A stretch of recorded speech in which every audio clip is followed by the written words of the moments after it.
Before we begin, tell me where you are watching from and what time it is where you live.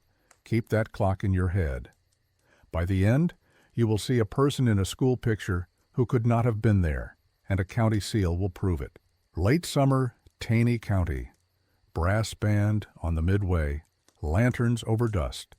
A hand-painted banner reads, "A portrait for every family, free." People line up because being seen feels like safety. At a high desk stands Alden Pike, thin, hair parted sharp, pocket watch bright. He speaks fast and clean, like a man reading a verdict he likes. The county will create a book of lives, he says. Every household presents itself, names spelled out loud. Each person holds a numbered card. A proper portrait is made. The glass negative stays at the courthouse for reference. If there is a dispute, the book answers. If there is a fire or flood, the book remembers. It will end mistakes with mail, school rolls, deeds, and votes. It is modern, it is fair, it is free. He gestures to the tent. Inside waits a camera and a woman in a dark apron. Her name is Lenora Vale. She is steady with glass and quiet with people. Chin up, eyes here. Hold your breath. That is all she asks. The system runs like a small factory. Pike takes names and taps a tin stamp. A round mark bites the card. He copies the same number into the ledger. Lenora places the card in the frame, sets a headrest, focuses, exposes, slides the plate into a rack. Name to number, number to plate, plate to ledger, ledger to public trust. People clap because it sounds kind and practical at once. A portrait is still a luxury. Here it is, a right. Mothers press babies tighter.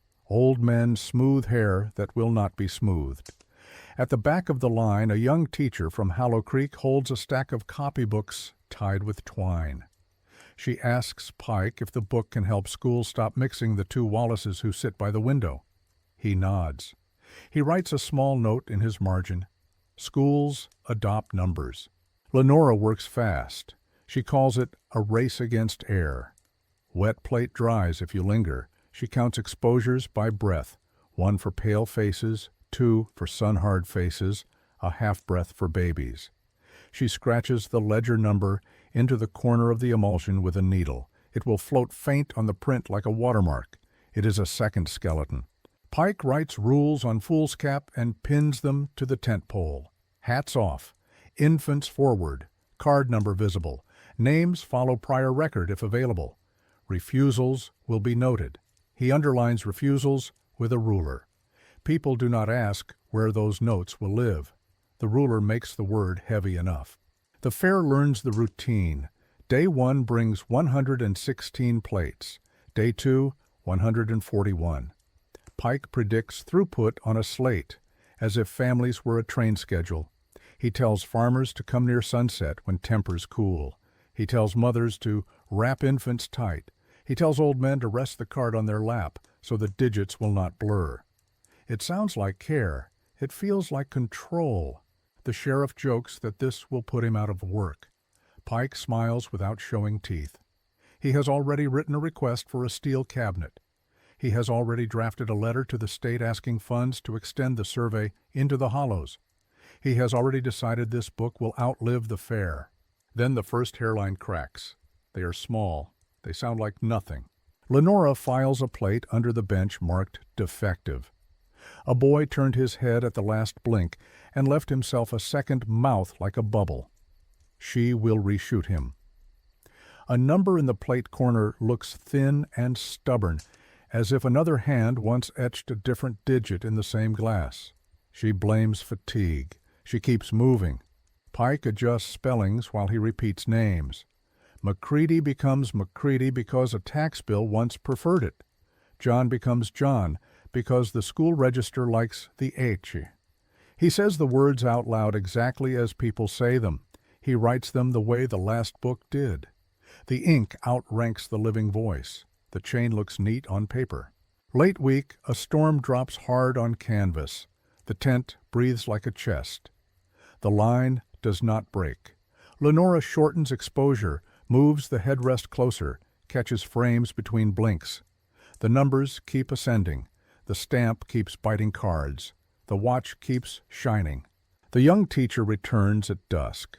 The Creek School has 30 children. She wants a class picture for the wall and small cuts for the roster. Pike approves. He likes stacks. Lenora squares the lens to the doorframe, counts her breaths, and tells everyone to be still. She scratches the chalk number into the corner, 814. She packs the plate and goes back to the line. Pike posts a circular at the clerk's window the next morning. Beginning next month, certain county services may require proof of entry in the photographic register. The sentence wears suggestion like a polite coat. Everyone in town knows how suggestion becomes practice, and practice becomes rule. Two scenes play side by side. At the tent, a farmhand named Eli comes to buy a freight ticket discount and is told to present a number. He has none. He returns angry, then stands rigid while Lenora makes the plate. Pike drops the stamped card into his palm. 1 minute now saves 20 every month for the rest of your life. Eli believes him because the depot clerk smiled when he said it yesterday. At the school, Lenora makes proofs from the class plate. In one small print, the boy in the second row holds a closed mouth, neat and flat. In another print from the same plate, the same mouth lifts at the left corner, as if caught at a later moment that never happened. She checks movement. None. She checks dust. None. She files the two slips in a paper sleeve. She writes a question mark in the dark. She carries the proofs to Pike. He says chemistry breathes and breath makes small mistakes. He slides the proofs back and asks for faster delivery to the other schools. He has a meeting with the board and likes to carry stacks. All day the book grows useful. The postmaster says misdelivered letters will stop when 3 men named Thomas Ridge no longer share a road on paper. The insurance agent says rumors of arson will quiet. The mill foreman wants a pocket folio of faces to speed the gate. The more uses, the more lines. The more lines, the more need. Need sounds like virtue when written in a neat hand. Toward closing, Lenora counts the bad plates. Not many. A couple of ghosts from boots striking dirt near a tent pole. A woman with a doubled card number because the holder fogged. A man whose hat brim carved a false scar across his forehead. She wraps the scrap stack in brown paper and writes only a date and a place. Hallow Creek. Late summer. South Light. She keeps the bundle under the bench like a secret that is also a lesson. Pike hammers a new placard to the frame. Required for county business. No law has passed. No judge has ruled. A line forms. Clocks make lines. So do stamps. The young teacher stops by with a quiet request for the roster cuts. Lenora promises them in the morning. The teacher asks if the book will ever lie. Lenora answers with care. Paper forgets less than people. Then she adds a sentence she does not mean to say out loud, but plates can be taught to agree. Pike locks the ledgers with a click that sounds like certainty. He checks his watch. He writes 2 words on a scrap and pins it to the tent wall for the morning crew. Every soul. He adds 3 he has been repeating since noon. No exceptions. Alden Pike never used one title. To the sheriff, he was deputy enumerator. To the clerk, he was custodian of records. To pastors, a servant of order. To mothers, the man who would keep their children from being lost on paper. Titles were keys. He carried a ring. He lived above the courthouse boiler room. Cot, desk, shirts drying on an iron rack. Breakfast was eggs and black coffee at the same table every day. He polished his pocket watch with his thumb when anyone argued. The gesture made other men feel late. He treated the Book of Lives as jurisdiction, not charity. On a sheet of foolscap he wrote rules and pinned them to the tent pole like they were already law. Hats off. Infants forward. Card number visible. Names follow prior record, if available. Refusals will be noted. He underlined refusals with a ruler. No one asked where refusals were kept. The underline did the job. He went where lines already formed. Post office, general store, train platform. He would stand at the edge and speak in sentences that sounded like favors. Present your household and receive your portrait for free today. People stepped forward because they were waiting anyway. He placed a smaller board by the cash box that read, Book of Lives, then added, in smaller hand, faster mail, cleaner school rolls, fewer disputes. Every promise was a thread. The county took them. Lenora watched him turn suggestion into practice. She worked plates, he worked people, he learned rhythms. Farmers after rain.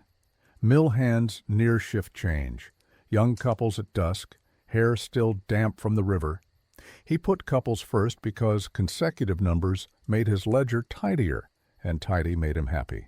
He asked one more question than necessary. Middle name? Previous address? Any other spellings in your clan? He did it with a soft edge, as if each extra detail were kindness. It was reach. He built a chain of facts that preferred the last book to the living voice. He wrote a circular and convinced the clerk to sign it. Beginning next month, certain county services may require proof of entry in the photographic register. The words wore suggestion like a good coat. Everyone knew how suggestion becomes rule. The barber posted it by his mirror. The feed store pinned it to a barrel. The schoolmistress folded it into her roster and sighed. Pastor Breen pushed back first. From the pulpit he said, "A soul is not a number, and a face is not an oath." He had buried people whose names were spelled 3 ways and preferred ink that came from memory, not glass. Pike waited until the benediction, then stood with his hat off and his watch visible. "We are preserving what you preach," he said. "When the book disagrees with the living," Breen answered, "who do we become?" No one applauded. The town filed that question away. Pike's answer to resistance was usefulness. He told the postmaster that numbered plates would end the Thomas Ridge problem. 3 men, 1 road. He told the insurance man that certified plates would quiet arson rumors. He handed the sheriff a pocket folio of reduced faces for gate checks. He spoke to the board about modernization with a voice that made modernization sound like something the county already owed itself. He did public examples. At the depot window, a clerk asked for a card number before selling a discounted ticket. A farmhand grumbled, then found himself at the tent holding a tin-stamped card while Lenora set the headrest. 1 minute now saves 20 every month, Pike said. The clerk smiled when the man returned. The smile felt like a toll. Visual, close up on the stamp-biting cardstock. Cut to Pike underlining refusals with the ruler. Cut to the pocket folio flipping, faces thumb-sized, numbers neat. The first enforcement arrived without law. Pike hammered a placard to the frame. Required for county business. No judge had ruled. A line formed anyway. Clocks make lines. So do stamps.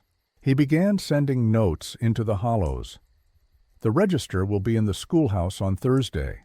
Bring the head of household. He rode with the sheriff sometimes, not because the sheriff believed, but because 2 hats read official from the road. He set up in basements, granaries, anywhere with a wall that held still. He listened to names he could not spell until the prior record told him how to write them, and then he wrote them that way. The past, on his desk, outranked the present. At night he copied totals and drew little grids, throughput, average exposure time, households per hour. He chalked a slate by the tent post and updated it like a train table. He moved people the way a switchman moves cars, by number, by route, by expected arrival. Men love systems when the system appears to love them back.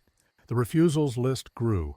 He underlined each, then made a second mark when a refuser came around. The marks pleased him. They looked like a ledger healing itself. Breen did house calls, too. He told parishioners to sit if they feared the book. He said, a face is a likeness, not identity. He lost arguments to convenience. A mother with 2 boys said the school had stopped mixing their readers, since the cards came. A storekeeper said the mail arrived faster after the register started. People choose the road that gets them home sooner. Breen wrote that sentence in his sermon book and underlined it once. Lenora kept her counsel and her scrap stack.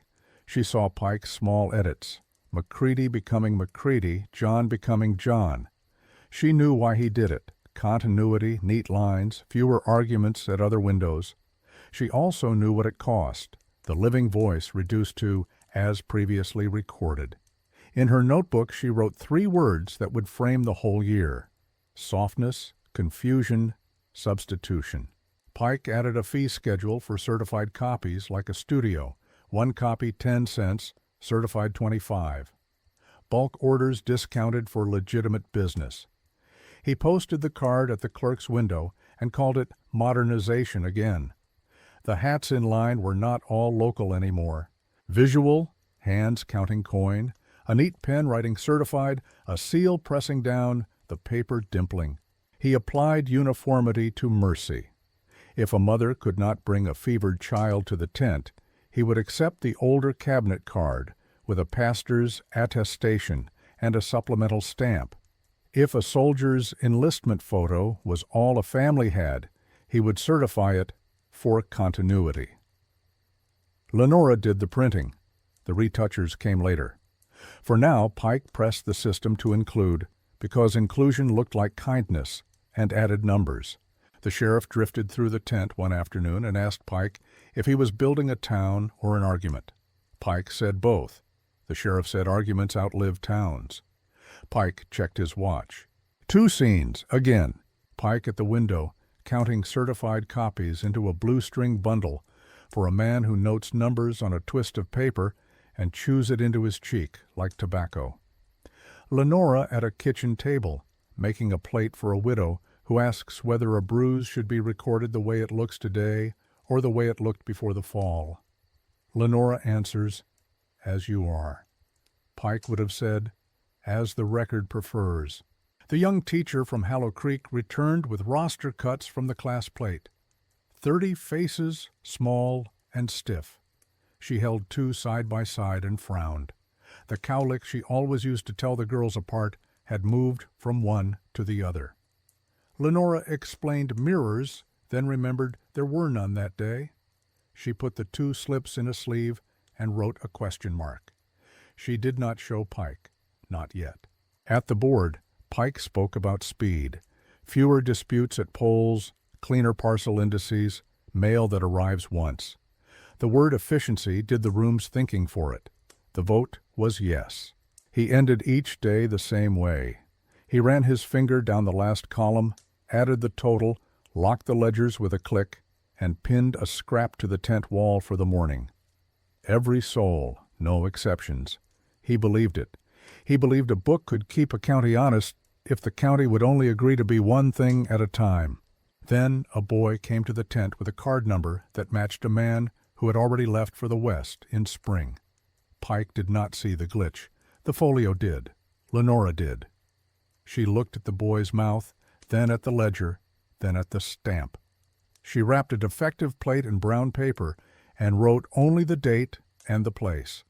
Some lessons you keep under the bench until someone forces them into the light. Lenora Vale lived out of crates. One for plates, one for chemicals, one for clamps, cloth, and a folding headrest that chirped like a cricket. She could raise a tent in 20 minutes and have the camera breathing 5 later. She worked in silence because silence keeps the steps in order. Wet plate is a race against air. Clean the glass. Pour the collodion. Rock the syrup until it clears. Into the silver bath until it turns slick. Into the holder before light finds it. Expose while it is still wet.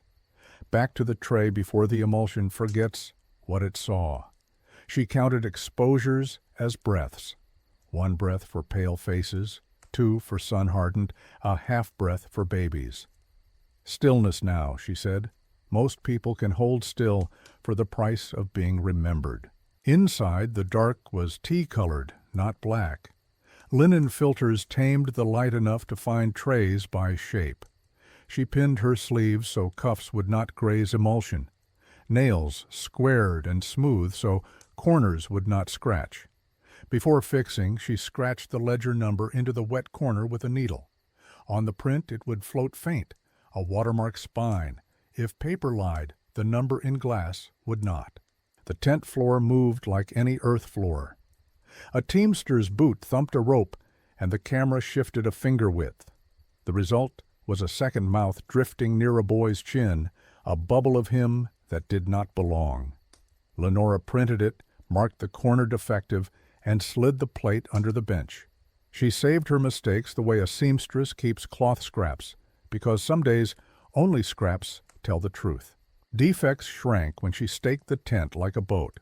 She chalked boxes where the tripod legs must sit, an X for the chair, a notch on a canvas strip for headrest height.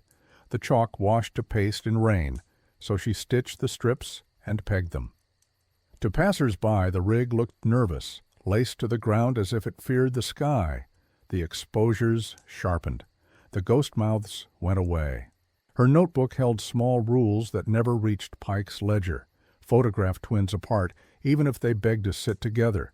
Turn babies 3 degrees so both eyes catch the same wash of light. Ask about bruises. Ask again, then do what they decide. She did not write reasons. Faces carry their own reasons. Word spread that Lenora could fix a likeness where grief had left only paper. A woman brought a brooch with a watercolor oval of an infant and asked for a copy. Watercolor dies under a lens. The copy dried to a soft oval anyway. The woman cried in the street because soft is more than nothing. Lenora kept her hands busy and did not look away. When the fair folded, the work moved. School porches, church basements, kitchen corners cleared of breadboards. Lenora built a traveling darkroom in a wagon, curtains light tight, and racks strapped to ride. Children ran behind to watch her pour collodion while the wheels bumped. She did not mind children. Children, do not try to improve your method. The creek school was the hardest room. Trees cut the light into stripes.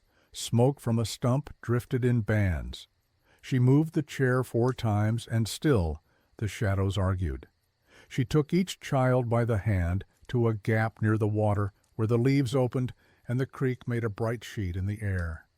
One by one, plates came clean. Then a plate did not. When she scratched the number into the wet corner, the emulsion tore like damp paper. Under her numbers, a second set rose ghost pale, a neat hand that was not hers. She breathed, rewashed, rescored. The wrong digits remained. She wrapped the plate in brown paper, wrote only date and place, and set it under the bench. In the morning, she reshot the child. The new corner obeyed. Visual, lantern glow on glass. Her needle scratching digits.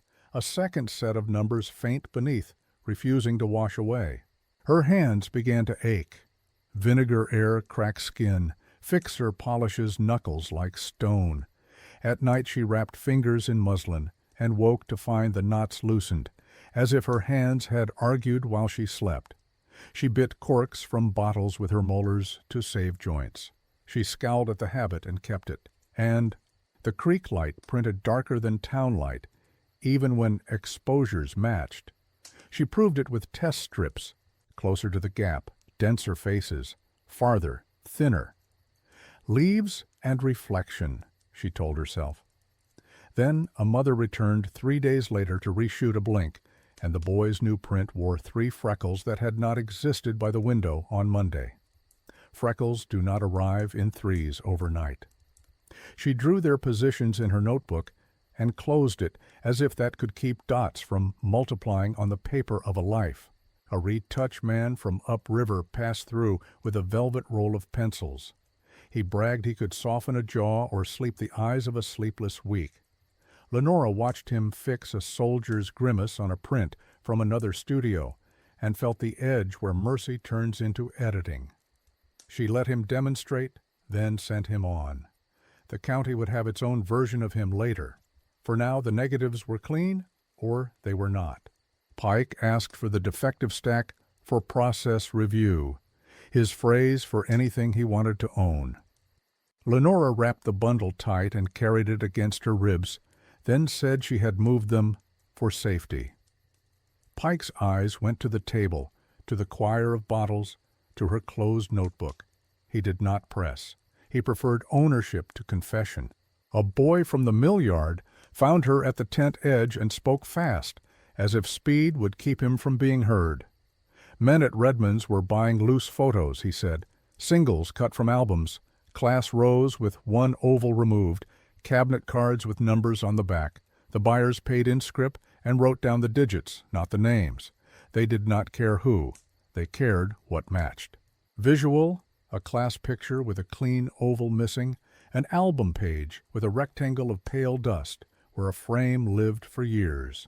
Lenora began to ask to see walls when she made house call portraits. Dust ghosts hung where frames had been.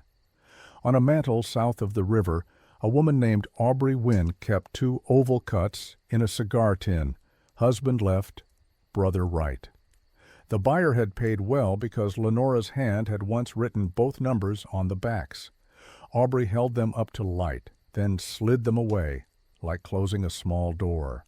At the Creek School on the last day, the teacher sorted the roster cuts. She frowned at 2 girls who traded a cowlick, like a dare.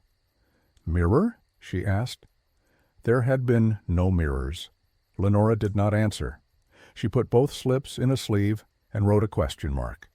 She had a growing stack of question marks. A doctor named Yates came with a boy, caught still, for a hospital file likeness.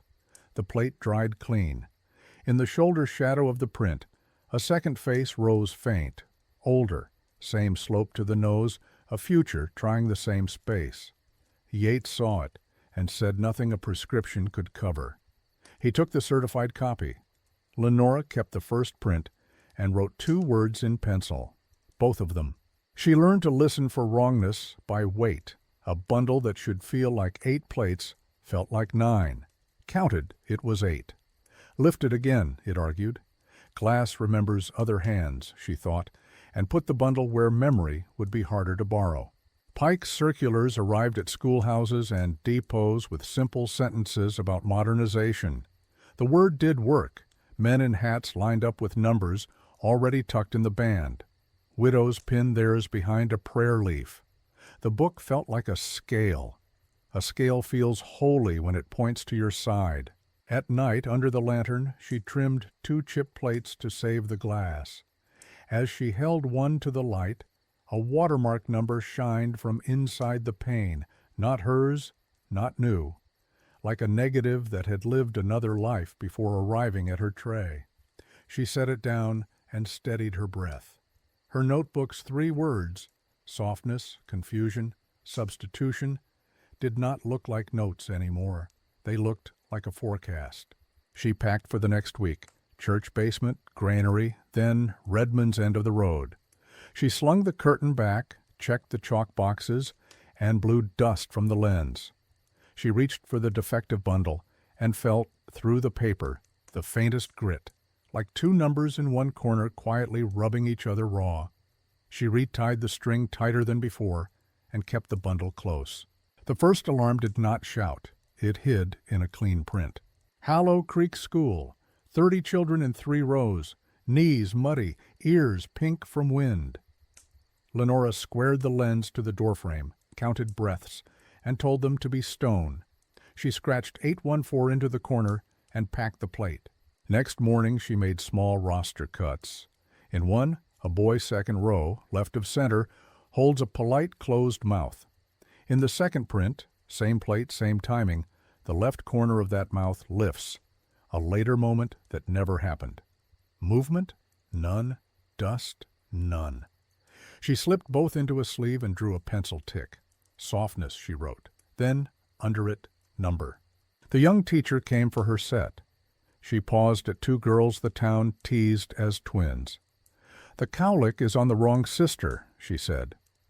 Lenora started to say mirror, then stopped. There had been no mirrors. She handed over the stack and kept the 2 slips behind. She wrote a second word beside softness, confusion. Numbers joined in. On the class plate, the chalkboard propped against the front row read 814. Lenora's corner scratch said 814. A week later, after 2 more schools, she held the plate to the lantern and saw a faint 819 floating beneath her digits like a watermark. She washed the corner. The phantom stayed. She did not show Pike, not yet. She did show him the 2 roster cuts. He turned them in the light. "Chemistry breathes," he said. "Breathing makes small mistakes." He stacked the proofs and asked for faster delivery to the outlying rooms. He had a board meeting and liked to carry neat piles. Sunday, the school board passed the prints around the vestry table. Pastor Breen went still. He tapped the back row, a tall boy leaning on the windowsill, hair pressed flat by damp. "That is Olin Cray," he said. "I signed his letter to the Methodist in Claremore." He went west in spring October. Leaves filled the yard. The room shifted. Someone offered, "Perhaps the print is old." Lenora said the plate had been made 10 days ago. No vote followed. The chair cleared his throat. They set the stack aside. Visual, tight on the windowsill boy.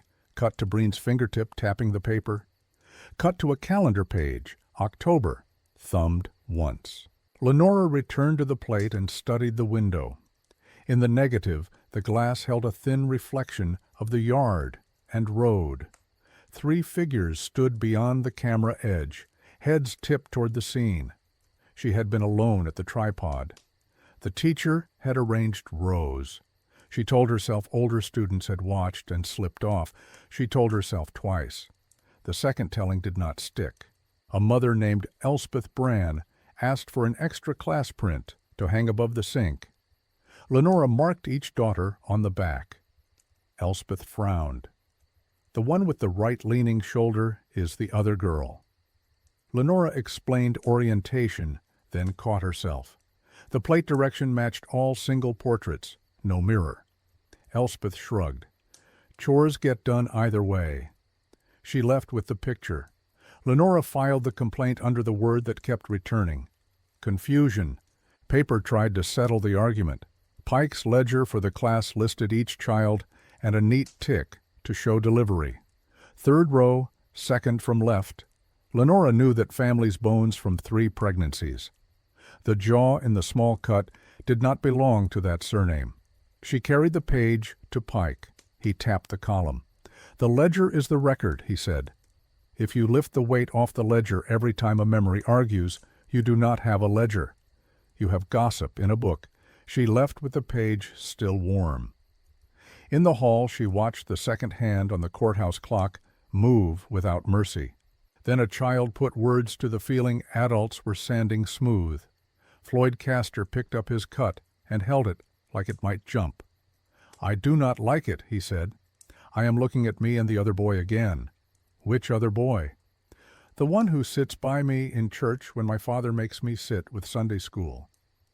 His mother says he is away with an uncle. He looks back when I look away. He did not say ghost." He said again. Lenora stopped making group plates for a week. She told Pike she was standardizing singles for clarity. He approved because singles cut faster and argue less.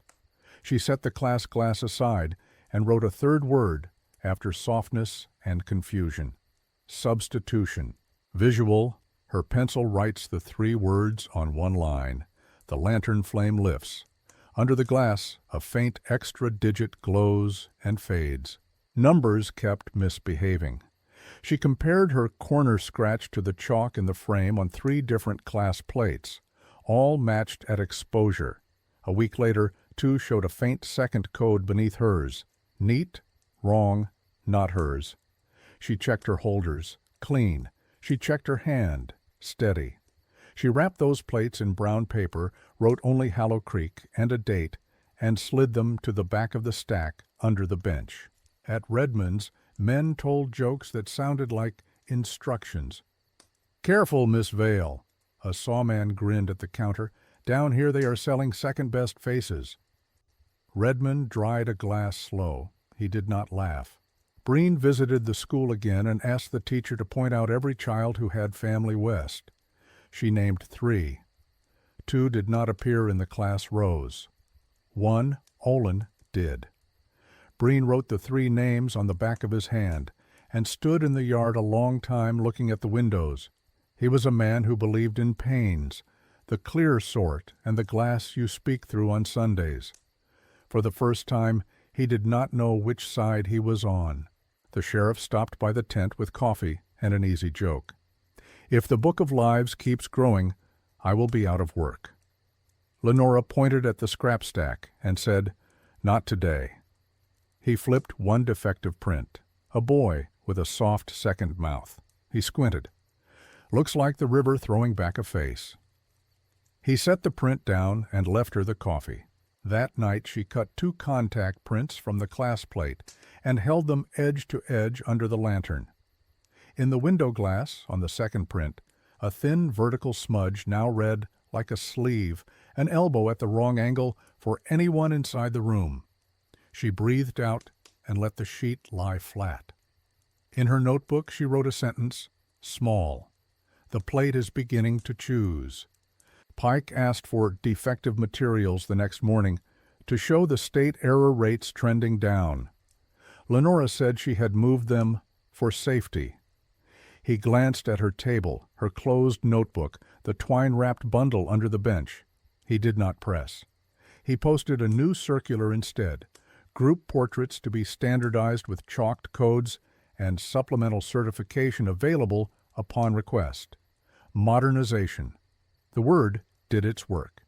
Lenora carried the class glass to her room above the sign shop and slid it under linen.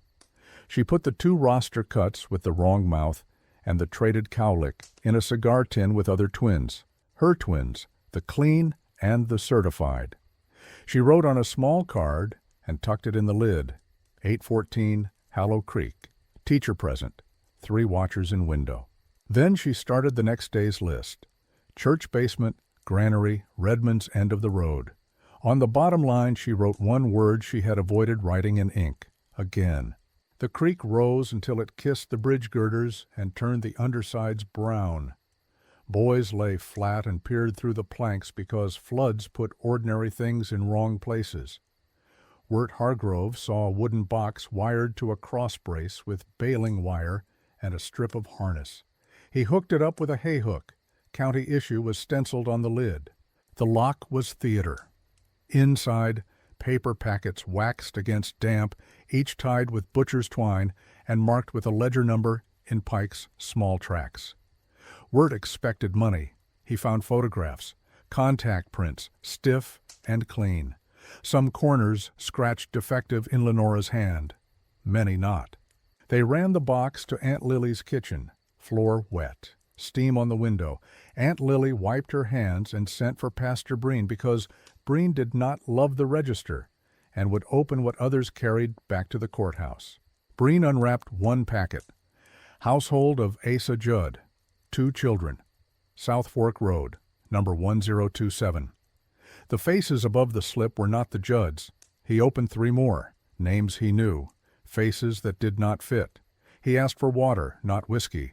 He told Wirt to fetch Lenora, not Pike.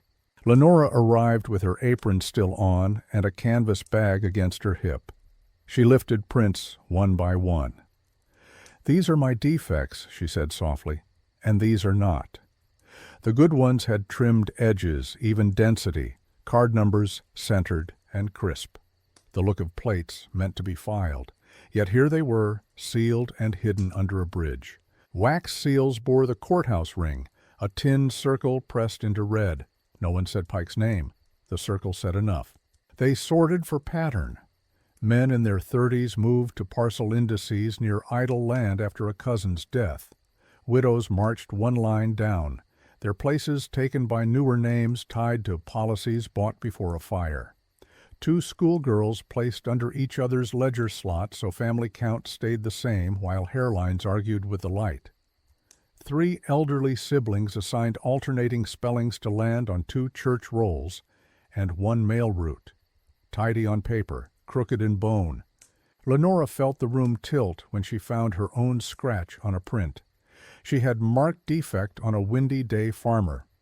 In this packet the corner was knife-scraped clean, and the number replaced with a sequence that slid neatly into a ledger she had not touched that week.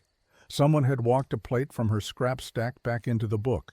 Visual, close-up on the wax seal, knife lifts a red curl, under it the clean courthouse circle, cut to Lenora's scratched word, defective, shaved away. "Are we in trouble?" Word asked.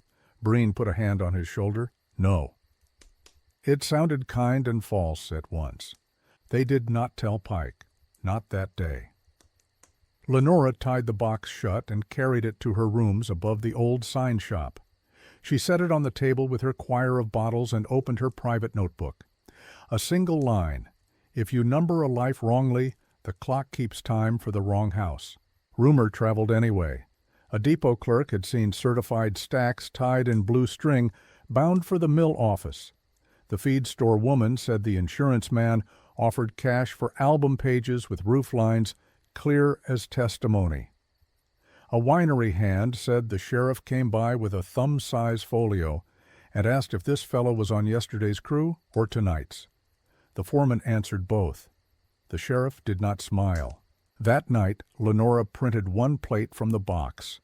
A stranger in a county jacket, bank clerk bones, not millwright. In the jacket shadow, faint. A circle bruise where a county seal had once rested through paper onto glass. The ledger slip called him Millwright, South Fork Road, 1213. South Fork had 3 houses. She could name their men by gait in the dark. She boiled water and soaked emulsion off 2 chipped plates to salvage the glass. Held to the lantern, a watermark number shone from inside one pane, not her hand, not new. A negative that had lived another life before it reached her tray. She pressed her fingers flat on the table to stop the shake that felt like anger and fear trying to be the same thing. In the morning, Pike arrived with his watch bright and language smooth. He asked for defective materials, to show the state our error rate trending down. Lenora said she had moved them for safety. He let his eyes pass over the table, the bottles, her closed notebook. He did not press. He said he would return with a cart and a receipt book. She slid the bridge box under the floorboards, burlap wrapped, rope handles turned sideways, one nail chosen for a head she could pull twice without leaving a story. She wrote nothing about the hiding. She told no one about the floor. The creek dropped overnight. The brace where the box had hung showed rope stubble and a scuffed patch like a fading bruise. Aunt Lily poured coffee and said the word the room had been avoiding: substitution. Breen nodded once, as if giving a word permission to live in town. Lenora took one more print from the box before she put the board back. In the margin, a fine graphite note rode the slip, cart for L, then an initial that was not Pike's. She did not know the hand. She knew what L meant now: loans, interoffice, temporary, until it is not. She set the print to dry and listened. Under the floor, the wrapped glass made a small sound as plates settled against each other. Not a chime. A grit, like 2 numbers scratched in one corner, quietly rubbing each other raw. By 1911, the register felt like a rule. Numbers lived in hatbands. Widows tucked theirs behind a prayer leaf. The book worked like a store scale, convenient, trusted, and never questioned out loud. Redmond's Rest sat where the creek road met the freight spur. Low light. Mirror that made men look like versions of themselves they preferred. Ephraim Redmond kept 2 ledgers, whiskey on top, favors below. 2 kinds of buyers came for pictures. First, a suit with tidy teeth from 2 towns over, paying cash for albums or single cabinet cards with numbers on the back. He called it collecting county history. Second, a mill badge who bought singles, not names, faces that matched stamped cards at the gate. He wrote digits on a twist of paper, chewed it like tobacco, and left with pockets that clicked. Visual, an album page with a pale dust rectangle where a frame hung for years, a class picture with one clean oval missing. Lenora walked in once with Fixer on her sleeves. Redmond slid her water and said nothing. The suit had been through. He paid well for rooflines and for clear faces, suitable for certification. Lenora asked why faces. Redmond shrugged. Some jobs need a likeness more than a person. A boy from the mill yard caught her outside. Night shift starting soon, he said. Foreman wants card and face to rhyme, not match. Near enough, clears the gate when the light is bad. He said it like confession. House calls told the rest. On a mantel south of the river, Aubrey Wynne kept 2 ovals in a cigar tin, husband and brother, because the buyer had paid for the album but left her the thin hearts. On the back of each, Lenora's old hand had written numbers. Aubrey held them up to the window, then shut the lid like stopping air. Lenora made copies and watched a faint ring rise in the jacket shadow where a seal had once pressed through paper onto emulsion. Pike saw opportunity. He posted a fee card like a studio, copy 10 cents, certified 25, bulk rates for legitimate business. Modernization, he said. Hats in line were not all local anymore. The mill added a night shift. Men arrived with faces that floated over the work like leaves over water. The sheriff checked a pocket folio Pike had made and shrugged. Near enough counted if the pencil wanted columns to stay even. Then the first death slip tested the system. A boiler man, Jazz Wilmer, scalded slow under a bad valve. The mill wrote his number. Pike found the name. The paper printed 2 lines. Lenora dropped a tray. The name belonged to a different face she had photographed 2 winters ago, a man with a single curved brow. The pocket folio's Jazz wore other bones. The payout went to a woman who signed with the spelling Pike preferred, not her father's. Redmond's went quiet. The suit stopped coming for a week. The scar-throated man with the clicking valise reappeared and bought a round he did not drink. He asked lightly how people marked their prints in the old days. Pencil or ink, number or name. A good mark, he said, is a second skeleton. Visual, close-up on a county seal pressing, paper dimples, under it, glass remembers. Lenora started visiting homes that had sold albums under pretexts that sounded ordinary. New baby, pension proof, a wedding reprint. She noted what buyers left. Strangers in reused frames, rows with 1 oval cut, back scraped clean where a number once lived. She wrote a line in her notebook, Market of Faces. Pike pushed inclusion as mercy. Could not bring a fevered child? He would certify an older cabinet card with a pastor's note and a supplemental stamp. Soldier away? Certify the enlistment photo for continuity. Lenora printed. The retouchers would come with the grip. For now, the book learned to approve without seeing. One night, the scar-throated man met a stranger at Redmond's back table. 10 minutes. The valise clicked like a clock counting money. Redmond dried a glass and pretended the mirror was only a mirror. A week later, blue-string bundles, certified sets, went from Pike's window to the mill office drawer. The foreman locked them. The sheriff stopped asking whether faces matched names. He asked whether numbers matched cards. They did, because numbers travel better than people. Lenora laid 2 prints on her table, hers and the county-certified twin, and drew a pencil mark beside every change that was not mercy. Jaw tightened, eye brightened, scar softened. She slid both into the cigar tin with the bridge box under the floor. Glass answered with a small grit, like 2 numbers in one corner quietly wearing each other down. She asked Redmond a plain question. If the county took every picture out of this room, would the buying stop? He shook his head. They would just learn to borrow faces another way. He closed the favors ledger and tapped it once. Leverage, he said. That is the only word that never goes out of style. Autumn 1918 arrived coughing. Hats tipped from farther away. Scarves rose over mouths. Schoolrooms shut and reopened like a nervous door. The county called it grip. The register did not close. Pike posted a notice. Free portraits for proof of relation if a parent fell ill. Sensible words, soft tone. People came with careful hands. They stood apart in line. Lenora shortened sittings and widened the lens. She flooded gray faces with a half-breath more light. She scrubbed trays with carbolic until the tent smelled like a ward. Retouchers appeared as if the season had summoned them. Irby, young, velvet roll of pencils. Mrs. Kersey, a widow with a loop and a steady wrist. Pike engaged them to assist clarity where the public interest requires it. He liked how that sounded. Retouch is a quiet violence. Graphite tickled down a wrinkle until it softened into rest. A grease pencil circled a blemish and breathed it thinner. Mercy is fine. Editing is not. Lenora let them fix grief. She watched them near the line. How father brought his boy's enlistment photo. He wanted a mantle copy and a certified copy in case a telegram came. Irby tightened the jaw and lifted the gaze. The certified print no longer matched the boy who boarded the train. Lenora slipped an unretouched twin into the envelope and wrote both in her daybook. 2 truths under 1 number.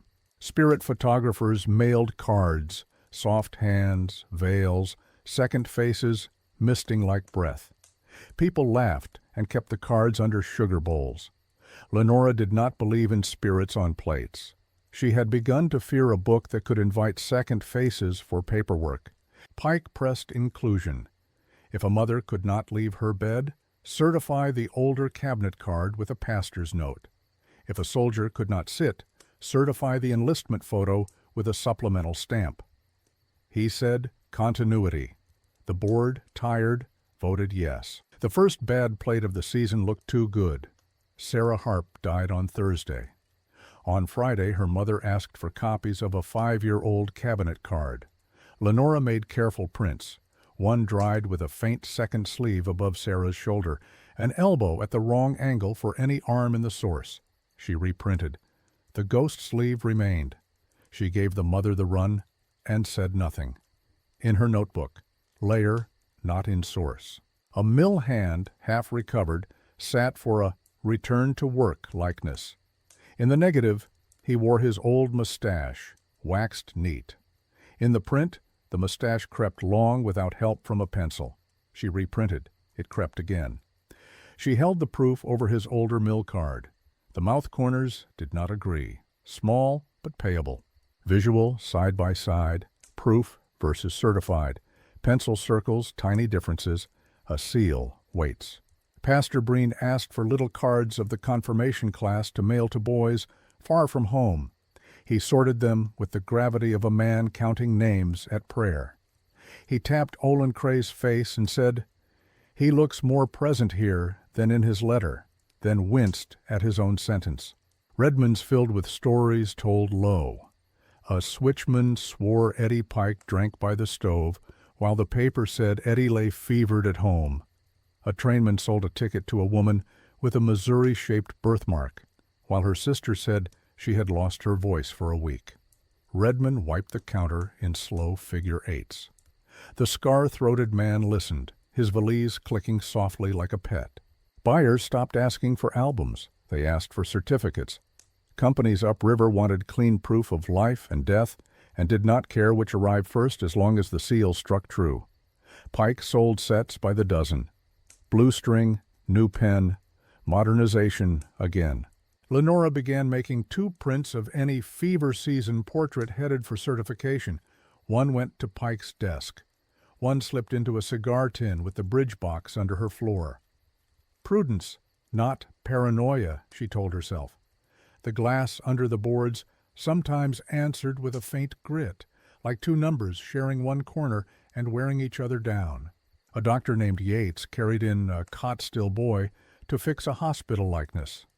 The plate dried clean. In the shoulder shadow of the print, faint but certain, a second face leaned. Older, same nose. A future testing the frame. Yates saw it and chose silence. He took the certified copy. Lenora kept the first print and wrote 2 words under it. Both of them. Irby left without goodbye when the worst passed. Mrs. Kersey stayed. Her hand shook once, and she set a plate down as if it had grown warm. "I dream in negatives now," she said, "light where dark should be." Lenora nodded and said nothing. Two women did not need to make a superstition into a plan. The county printed a handbill applauding resilience. Pike wrote the copy. Register appeared between continuity and humane, and again between efficient and service. Lenora cut the handbill in half and wrapped a cracked plate.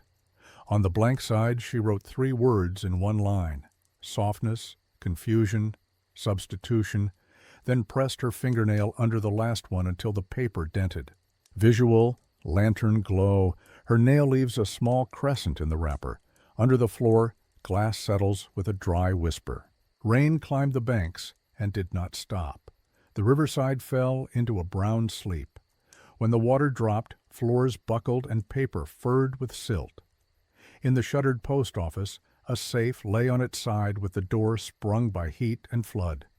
The sheriff called the clerk. A crowd gathered for somebody else's metal secrets.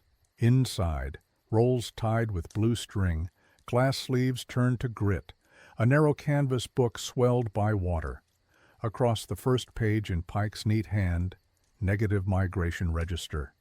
Beneath, a legend like a timetable. Destination code, authority, date, justification. The sheriff opened in the middle, names absent, numbers in columns, 0731, L0924, S1213, private. Dates, single-word reasons, consolidate, correct, substitute. A violet pencil circle matched the courthouse seal's diameter like it had practiced under a stamp. Lenora turned pages with a bone folder so the paper would not tear. Early leaves logged real defects, blur, crack, double. The tent days she remembered. Further in, the ink stopped fixing mistakes and started moving people. A family number rerouted to a parcel index the week after a fire. A widow's husband's plate marched under a son's line before the son insured the barn. A cluster of creek codes shifted the year the mill added nights, not error, intention. "What does L mean?" someone asked. Pike arrived, shoes muddy, watch bright. Loans, interoffice, temporary transfers for certification by legitimate bodies. Legitimate said like lawful. Lawful said like inevitable. He lifted the book gently, a valet taking a coat. "We will dry it flat," he told the sheriff, "then reconcile discrepancies." Reconcile sounded like a broom. At the safe bottom, oilcloth sleeves sealed with wax that Flood had softened and reset, so the seals looked bruised. Lenora cut one. Inside lay a plate she knew by her needle scratch and a thumbprint she had cursed years ago. It should have lived under her floor with defects. Across the jacket shadow, faint, was a circle bruise, the ghost of a county seal where paper had rested on glass too long.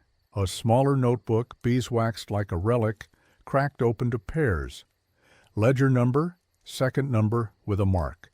1027 to 1031, 1164 to 1164, B. 1213 to 1213, prime. Some pairs wore a blackened corner like a stamp fired through smoke. Cross references.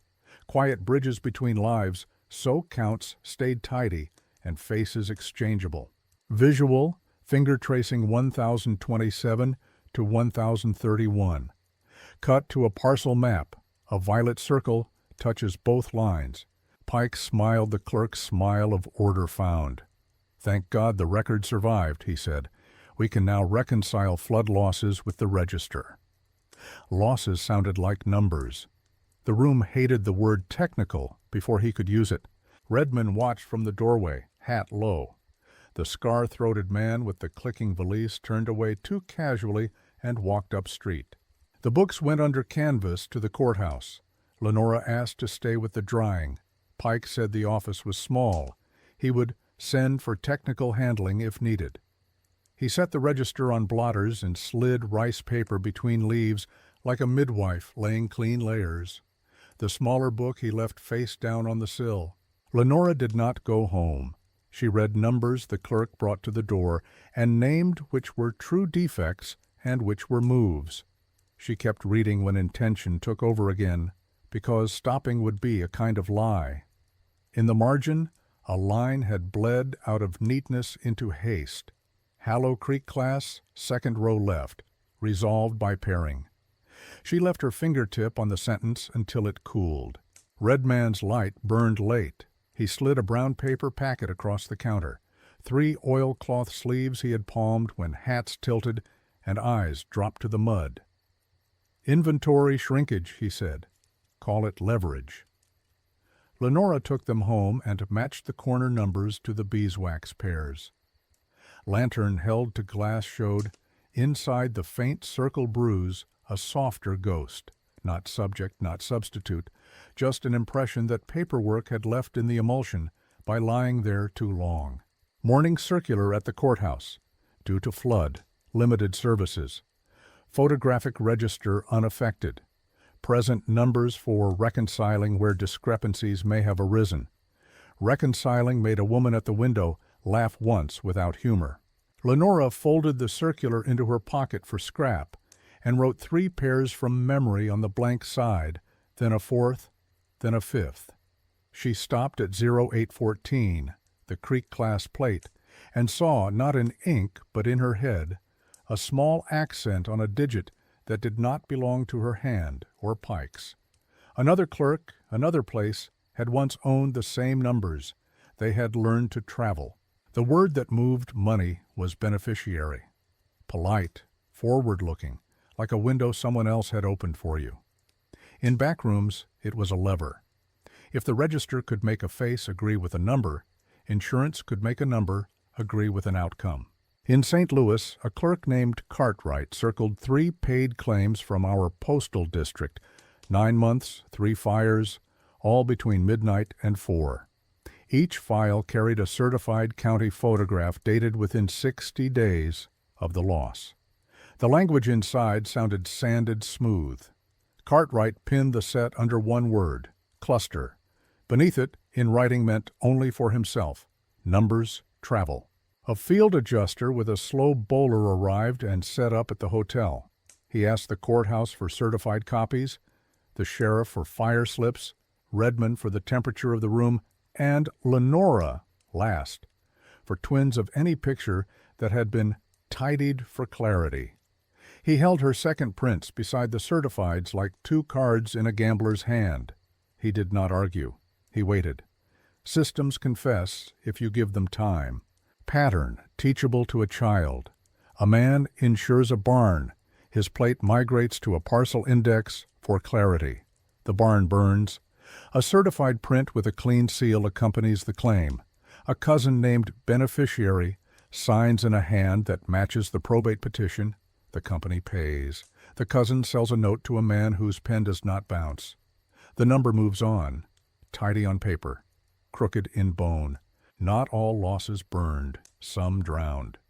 A fairy hand goes off the side when a rope snaps back like an insult. The certified face in the file looks a year younger than the man the river took. Younger plays kinder. It also fits a loan closed the week before. Lenora learned the gears at kitchen tables. Miriam Judd saved the scrap of paper that fell from a certified envelope, reverse ghost of a county seal. "This is where they pressed the county into my husband's jacket," she said. A mail carrier weighed the town with his bag.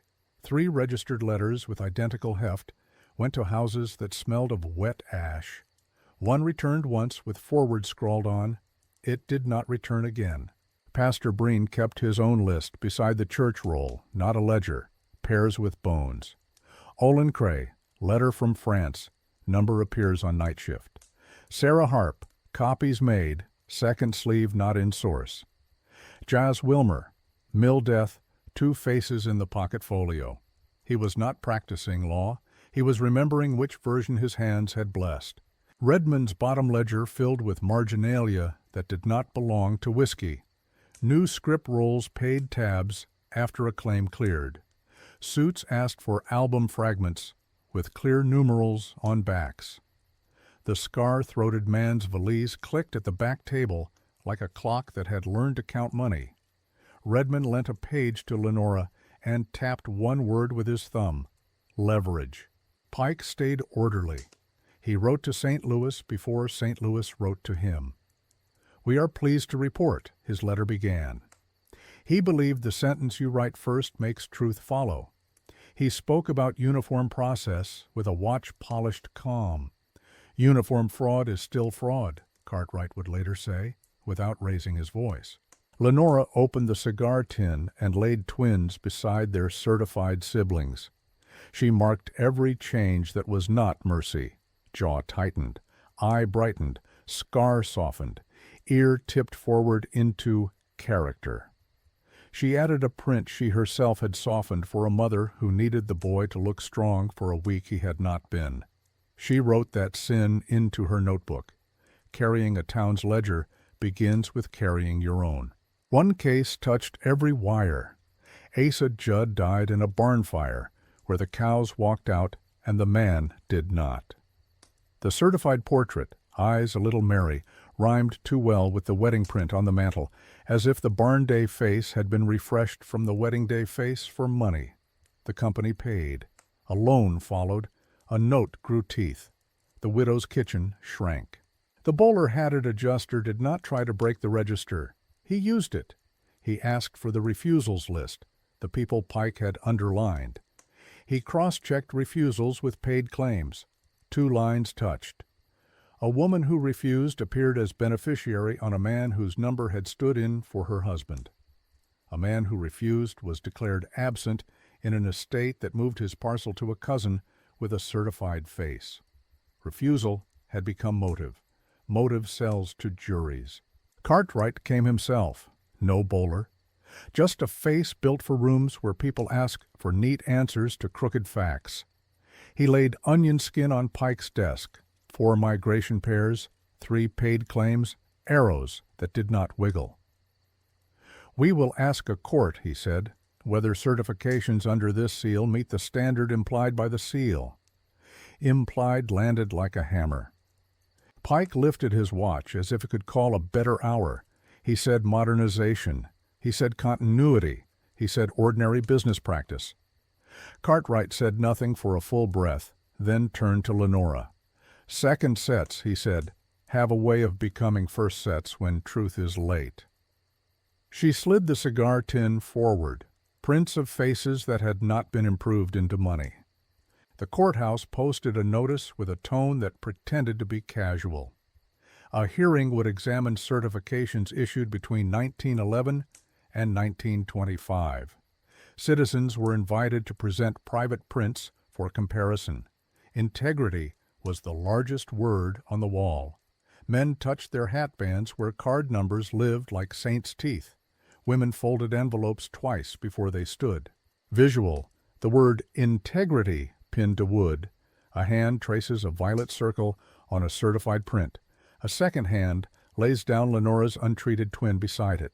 Redmond closed the favors ledger and said he would open it again when the room deserved it. The scar-throated man did not leave. He let the valise click to itself and waited for a night when a box on a platform might forget its job. Pike ironed his cuffs. Breen wrote a sermon about scales, the kind that weigh things and the kind that grow on eyes. Lenora sharpened 3 pencils and wrote 1 line at the top of a clean page. "Do not make kinder words for what already happened." Then she drew 3 arrows between 3 pairs and circled the junction where money and paper and faces met. It had a name now, and the name was enough to bring a crowd to a wooden room. The courtroom smelled like lemon oil and damp coats. Hats on knees, envelopes held like small birds people would release only if forced. On the front table, the negative migration register, Redmond's thin ledger, Lenora's cigar tin. Cartwright spoke first. Calm. Pairs, payouts, dates. A pencil moved. Arrows did not wiggle. The sheriff admitted seals he had trusted. Pastor Breen read 2 lines from his private list and put it away. Redmond said photographs pass through any room where certainty can be traded. No one laughed. Pike wore a new collar, the old watch. He called the register a public service performed at scale. He explained codes, L for loans, S for supplemental. Substitute, he said, meant a technical remand to keep sets complete. He said modernization. He said continuity. He said ordinary business practice. The words arranged themselves like furniture. Lenora handed up twins, untouched on the left, certified on the right, a jaw stiffened here, a scar thinned there, an ear tipped into character. She slid a plate from the flood safe into the light. In the jacket shadow, faint, a round bruise where paper had rested on glass too long. She set down the Hallow Creek class print.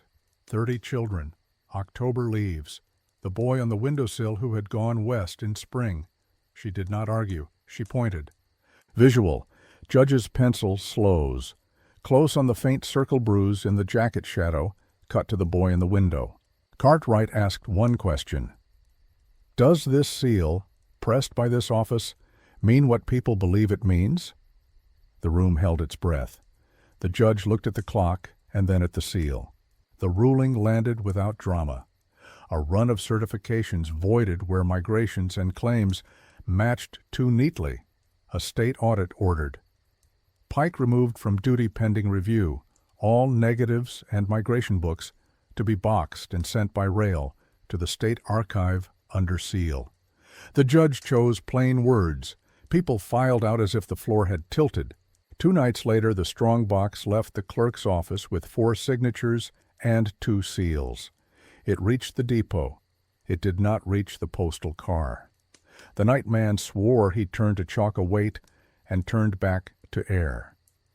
The back latch held in the morning, the way a latch holds after it has been taught a new job.